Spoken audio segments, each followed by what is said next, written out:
ನಮಸ್ಕಾರ. IPL ಧಮಾಕ ವಿಶೇಷ ಕಾರ್ಯಕ್ರಮಕ್ಕೆ ಸ್ವಾಗತ. ನಾನು ಚಿದಾನಂದ್ ರುದ್ರಾಪುರ್ ಮಠ್. RCB ತಂಡ ಜಿಂಬಾಬ್ವೆಯ ಆಟಗಾರನಿಗೆ ಮಣೆ ಹಾಕಿದ್ದು ಏಕೆ? ಇಂಗ್ಲೆಂಡ್, ಆಸ್ಟ್ರೇಲಿಯಾದಂತ ಆಟಗಾರನ ಬಿಟ್ಟು ಮುಜರ್ಬಾನಿಯನ್ನ ಕರೆಸಿಕೊಂಡಿದ್ದೇಕೆ ಬೆಂಗಳೂರು? RCBಗೆ ಆನೆ ಬಲ ತರಲು ಮುಂದಾಗಿರುವ ದೈತ್ಯ ಶಕ್ತಿಯ ಪವರ್ ಹೇಗಿದೆ? ಹೌದು, ಈ ಬಾರಿಯ IPL ನಲ್ಲಿ ರಾಯಲ್ ಚಾಲೆಂಜರ್ಸ್ ಬೆಂಗಳೂರು ತಂಡವು ಭರ್ಜರಿ ಪ್ರದರ್ಶನ ನೀಡುತ್ತಿದೆ. ಈವರೆಗೆ ಆಡಿದ 12 ಪಂದ್ಯಗಳಲ್ಲಿ 8 ಗೆಲುವು ದಾಖಲಿಸಿದ್ದು, ಈ ಗೆಲುವುಗಳೊಂದಿಗೆ ಇದೀಗ ಪ್ಲೇ ಆಫ್ಗೆ ಎಂಟ್ರಿ ಕೊಟ್ಟಿದೆ RCB. ಆದರೆ ಪ್ಲೇ ಆಫ್ ಪಂದ್ಯಕ್ಕೂ ಮುನ್ನ RCB ತಂಡಕ್ಕೆ ಜಿಂಬಾಬ್ವೆ ವೇಗಿ ಬ್ಲೆಸ್ಸಿಂಗ್ ಮುಜರ್ಬಾನಿ ಎಂಟ್ರಿ ಕೊಟ್ಟಿದ್ದಾರೆ. ಜಿಂಬಾಬ್ವೆಯ ವೇಗಿ ಆಗಮನದಿಂದ RCBಗೆ ಆನೆ ಬಲ ಬಂದಂತಾಗಿದೆ. ಸೀಸನ್ 18ರಲ್ಲೂ ಜಿಂಬಾಬ್ವೆ ತಂಡದ ಆಟಗಾರರ ಮಿಂಚಲು ಸಜ್ಜಾಗಿದ್ದಾರೆ. ಅದು ಕೂಡ ನಮ್ಮ ಬೆಂಗಳೂರಿನ ತಂಡದಲ್ಲಿ ಎನ್ನುವಂಥದ್ದು ಬಹಳ ವಿಶೇಷ. RCB ತಂಡದ ವೇಗಿ ಲುಂಗಿ ಎನ್ಗಿಡಿ ವಿಶ್ವ ಟೆಸ್ಟ್ ಚಾಂಪಿಯನ್ಶಿಪ್ ತಂಡದ ಭಾಗವಾಗಲು ಮೇ 26ರಂದು ಸೌತ್ ಆಫ್ರಿಕಾಗೆ ತೆರಳಲಿದ್ದಾರೆ. ಇದೀಗ ಲುಂಗಿ ಬದಲಾಗಿ RCB ಜಿಂಬಾಬ್ವೆಯ ವೇಗಿ ಬ್ಲೆಸ್ಸಿಂಗ್ ಮುಜರ್ಬಾನಿಯನ್ನ ಆಯ್ಕೆ ಮಾಡಿಕೊಂಡಿದೆ. ಅತ್ತ ನ್ಯೂಜಿಲೆಂಡ್, ಶ್ರೀಲಂಕಾ, ಆಸ್ಟ್ರೇಲಿಯಾ ಆಟಗಾರರಿದ್ದರೂ ರಾಯಲ್ ಚಾಲೆಂಜರ್ಸ್ ಬೆಂಗಳೂರು ಫ್ರಾಂಚೈಸಿ ಜಿಂಬಾಬ್ವೆಯ ಯುವ ವೇಗಿಗೆ ಮಣೆ ಹಾಕಿದ್ದು ಯಾಕೆ ಎಂಬ ಪ್ರಶ್ನೆ ಇದೀಗ ಮೂಡಿದೆ. ರಾಷ್ಟ್ರೀಯ ತಂಡಗಳ ಎದುರು ಆಡಿದ ಅನೇಕ ವಿದೇಶಿ ಪ್ಲೇಯರ್ಸ್ ಶ್ರೀಮಂತ ಮತ್ತು ಅತಿ ಮುಂದುವರಿದ ರಾಷ್ಟ್ರೀಯ ತಂಡದಲ್ಲಿದ್ದಾರೆ. ಆದರೂ ಅವರೆಲ್ಲರನ್ನ ಬಿಟ್ಟು ಜಿಂಬಾಬ್ವೆಯ ಆಟಗಾರನ ಏಕೆ ಆಯ್ಕೆ ಮಾಡಿಕೊಂಡಿದ್ದು RCB ಎನ್ನುವಂತಹ ಪ್ರಶ್ನೆ ಇದೀಗ ಎದ್ದಿದೆ. ಆದರೆ ನಿಮ್ಮ ಒಂದು ಕುತೂಹಲಕ್ಕೆ, ಆ ಒಂದು ಅನುಮಾನಕ್ಕೆ, ನಿಮ್ಮ ಒಂದು ಪ್ರಶ್ನೆಗೆ ಉತ್ತರ ಇಲ್ಲಿದೆ ನೋಡಿ. ಬ್ಲೆಸ್ಸಿಂಗ್ ಮುಜರ್ಬಾನಿಯ ಪ್ರಸ್ತುತ ಫಾರ್ಮ್ ಬಗ್ಗೆ ನಾವು ಮೊದಲಿಗೆ ನೋಡ್ಕೊಂಡು ಬರೋಣ. ಜಿಂಬಾಬ್ವೆ ಪರ ಮುಜರ್ಬಾನಿ 67 T20 ಪಂದ್ಯಗಳಲ್ಲಿ ಬೌಲಿಂಗ್ ಮಾಡಿದ್ದಾರೆ. ಈ ವೇಳೆ ಬರೋಬ್ಬರಿ 78 ವಿಕೆಟ್ ಕಬಳಿಸಿ ಮಿಂಚಿದ್ದಾರೆ ಮುಜರ್ಬಾನಿ.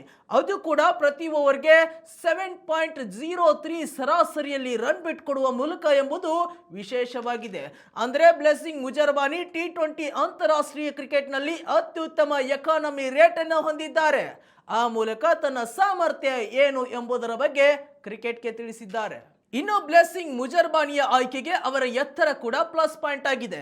ಏಕೆಂದರೆ ಈ ಬಾರಿಯ IPL ನಲ್ಲಿ RCB ಪರ ಅತ್ಯುತ್ತಮ ಬೌಲಿಂಗ್ ಪ್ರದರ್ಶಿಸಿದ್ದು ಜೋಸ್ ಹೆಜಲ್ವುಡ್. 10 ಪಂದ್ಯಗಳಲ್ಲಿ ಕಣಕ್ಕಿಳಿದ ಹೆಜಲ್ವುಡ್ ಒಟ್ಟು 18 ವಿಕೆಟ್ಗಳನ್ನು ಕಬಳಿಸಿದ್ದಾರೆ. ಹೆಜಲ್ವುಡ್ ಇಂತಹದೊಂದು ಯಶಸ್ಸು ಸಾಧಿಸಿದ್ದು ಬೌನ್ಸರ್ ಎಸೆತಗಳ ಮೂಲಕ. ಬೌನ್ಸರ್ ಎಸೆಯುವ ಮೂಲಕ ಅವರ ಎತ್ತರ ಕೂಡ ಬಹಳ ಮುಖ್ಯವಾಗುತ್ತದೆ. ಅದೇ ಹೈಟ್ ಅನ್ನು ಇಟ್ಕೊಂಡು ಎದುರಾಳಿಗಳನ್ನ ಕಟ್ಟಿ ಹಾಕಬಲ್ಲ ಸಾಮರ್ಥ್ಯ ಇವರಲ್ಲಿರುತ್ತದೆ ಮತ್ತು ಅವರ ಬೌಲ್ ಎದುರಿಸಲು ಮುಂದಿರುವ ಬ್ಯಾಟ್ಸ್ಮನ್ಗೆ ಕಷ್ಟವಾಗುತ್ತದೆ. ಆ ನಿಟ್ಟಿನಲ್ಲಿ ಮುಜರ್ಬಾನಿಯನ್ನ ಆಯ್ಕೆ ಮಾಡಲು ಮತ್ತೊಂದು ಕಾರಣ ಎನ್ನಬಹುದು. ಮತ್ತು ಈಗಾಗಲೇ ಬೆಂಗಳೂರಿನ ಚಿನ್ನಸ್ವಾಮಿ ಸ್ಟೇಡಿಯಂನ ಪಿಚ್ನಲ್ಲಿ ಅತ್ಯುತ್ತಮ ಬೌನ್ಸರ್ ಎಸೆಯುವ ಮೂಲಕ ಜೋಸ್ ಹೆಜಲ್ವುಡ್ ಪಂದ್ಯದ ಚಿತ್ರಣವನ್ನೇ ಬದಲಿಸಿದ್ರು. ಆದರೆ ಭುಜದ ನೋವಿನ ಕಾರಣ ಅವರು ಇನ್ನೂ ಸಹ RCB ತಂಡವನ್ನು ಕೂಡಿಕೊಂಡಿಲ್ಲ. ಹೀಗಾಗಿ ಜೋಸ್ ಹೆಜಲ್ವುಡ್ ಮುಂದಿನ ಪಂದ್ಯಗಳಲ್ಲಿ ಕಣಕ್ಕಿಳಿಯಲಿದ್ದಾರೆ ಎಂದು ಕನ್ಫರ್ಮ್ ಆಗಿ ಹೇಳಲಾಗುವುದಿಲ್ಲ. ಹೀಗಾಗಿ ಬೌನ್ಸರ್ ಎಸೆಯಬಲ್ಲ ಸಾಮರ್ಥ್ಯವನ್ನು ಹೊಂದಿರುವ ಮತ್ತೋರ್ವ ಬೌಲರ್ನ ಆಯ್ಕೆಗೆ RCB ಪ್ಲಾನ್ ಅನ್ನು ರೂಪಿಸಿದೆ. ಇದೇ ವೇಳೆ RCBಗೆ ಸಿಕ್ಕ ಅತ್ಯುತ್ತಮ ಆಯ್ಕೆ 6.8 ಅಡಿ ಎತ್ತರದ ಮುಜರ್ಬಾನಿ. ಅತ್ತ ಜಿಂಬಾಬ್ವೆ ವೇಗಿ ಕೂಡ ಬೌನ್ಸರ್ ಎಸೆತಗಳಿಗೆ ಹೆಸರುವಾಸಿ. ಹೀಗಾಗಿ Royal Challengers Bengaluru franchise Blessing ಮುಜರ್ಬಾನಿಯನ್ನ ಬದಲಾಗಿ ಆಯ್ಕೆ ಮಾಡಲು ನಿರ್ಧರಿಸಿದೆ. ಇನ್ನು ಈ ಆಯ್ಕೆ ಹಿಂದಿರುವ ಮಾಸ್ಟರ್ ಮೈಂಡ್ RCB ತಂಡದ ಕೋಚ್ ಆಂಡಿ ಫ್ಲವರ್ ಎನ್ನಬಹುದು. ಯಾಕಂದ್ರೆ ಜಿಂಬಾಬ್ವೆ ಮೂಲದವರಾಗಿರುವ ಫ್ಲವರ್ಗೆ ಬ್ಲೆಸ್ಸಿಂಗ್ ಮುಜರ್ಬಾನಿ ಸಾಮರ್ಥ್ಯದ ಬಗ್ಗೆ ತುಂಬಾ ಚೆನ್ನಾಗಿ ಗೊತ್ತಿದೆ. ಈ ಹಿಂದೆ ಆಂಡಿ ಫ್ಲವರ್ ಕೋಚಿಂಗ್ ನಲ್ಲಿ ಇಂಟರ್ನ್ಯಾಷನಲ್ T20 ಲೀಗ್ಗಳಲ್ಲಿ, ಗಲ್ಫ್ ಜೈಂಟ್ಸ್ ಮತ್ತು ಪಾಕಿಸ್ತಾನ ಸೂಪರ್ ಲೀಗ್ಗಳಲ್ಲಿ ಮುಲ್ತಾನ್ ಸುಲ್ತಾನ್ಸ್ ಪರ ಬ್ಲೆಸ್ಸಿಂಗ್ ಮುಜರ್ಬಾನಿ ಕಣಕ್ಕಿಳಿದಿದ್ರು. 2021ರ PSL ನಲ್ಲಿ ಆಂಡಿ ಫ್ಲವರ್ ಮುಂದಾಳತ್ವದ ಮುಲ್ತಾನ್ ಸುಲ್ತಾನ್ಸ್ ಚಾಂಪಿಯನ್ ಪಟ್ಟ ಅಲಂಕರಿಸುವಲ್ಲಿ ಬ್ಲೆಸ್ಸಿಂಗ್ ಮುಜರ್ಬಾನಿ ಪ್ರಮುಖ ಪಾತ್ರವನ್ನು ವಹಿಸಿದ್ರು. ಹೀಗಾಗಿಯೇ ಆಂಡಿ ಫ್ಲವರ್ ಜಿಂಬಾಬ್ವೆ ವೇಗಿಗೆ ಮಣೆ ಹಾಕಲು ನಿರ್ಧರಿಸಿದ್ದಾರೆ. ಅದರಂತೆ ರಾಯಲ್ ಚಾಲೆಂಜರ್ಸ್ ಬೆಂಗಳೂರು ತಂಡಕ್ಕೆ ಆಯ್ಕೆಯಾದ ಮೊದಲ ಜಿಂಬಾಬ್ವೆ ಆಟಗಾರನಾಗಿ ಬ್ಲೆಸ್ಸಿಂಗ್ ಮುಜರಬಾನಿ ಕಾಣಿಸಿಕೊಂಡಿದ್ದಾರೆ.